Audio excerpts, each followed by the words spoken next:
All right.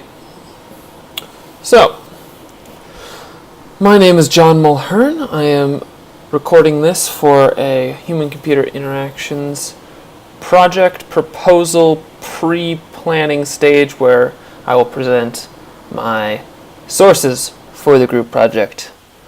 My partners in this project are Kat Moore and Christina Bomarito, something.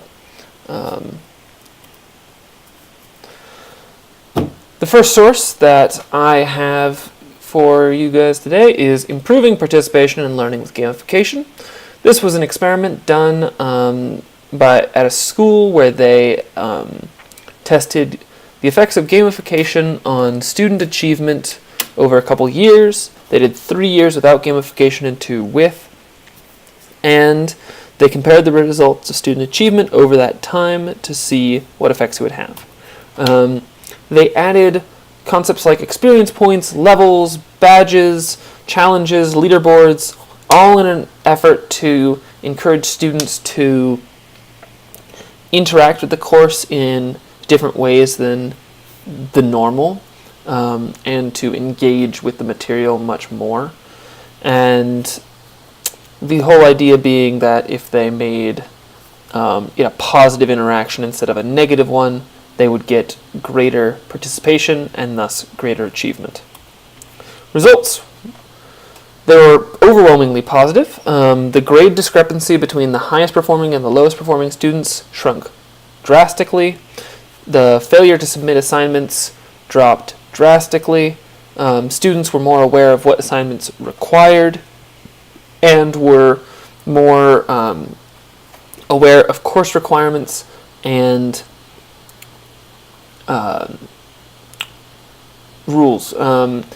The grade discrepancy between students shrinking was a little iffy in that it wasn't clear whether the top performing students could have seen the same improvement as the lowest performing students, or if they just hit the ceiling and couldn't advance any further, or if they were just not getting the same kind of results as lower performing students. But the average went up and the discrepancy went down, so good things happened.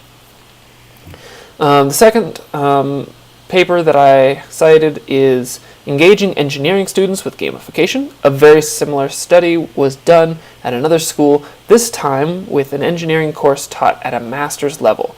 The idea being that if they increased the level at which the course was taught, they would help remove variation within the student population by limiting the pool of people who were in the class to people who had achieved master's level education. They were in the midst of that, which narrows the selection pool substantially and allows you to see a more specific, is this helping the entire population? And is it helping students who would already be highly engaged, i.e. very dedicated to their subject? Methods and tools. They used an alternate scoring scheme as well as levels, leaderboards, challenges, and badges to engage students. The alternate scoring scheme essentially phrased assignments as, instead of getting losing points on an assignment and getting less than 100%, it was always brought around to the other direction where you were gaining points and counting up to a total.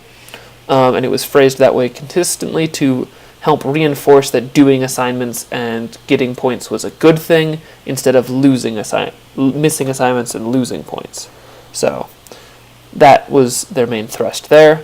And the results, again, were very positive. Students were more likely to understand assignments and more likely to submit them. Students both had a much higher opinion of the class and considered it to be easier than students who took the non-gamified version of the class. And considering that the average performance at the end of the gamified years compared to the non-gamified years was much higher, it's impressive that they both thought it was easier and performed better. And also attendance and engagement both improved drastically, even in the graduate level. And all the students were more active participants in the course and were more engaged. So, good stuff happened.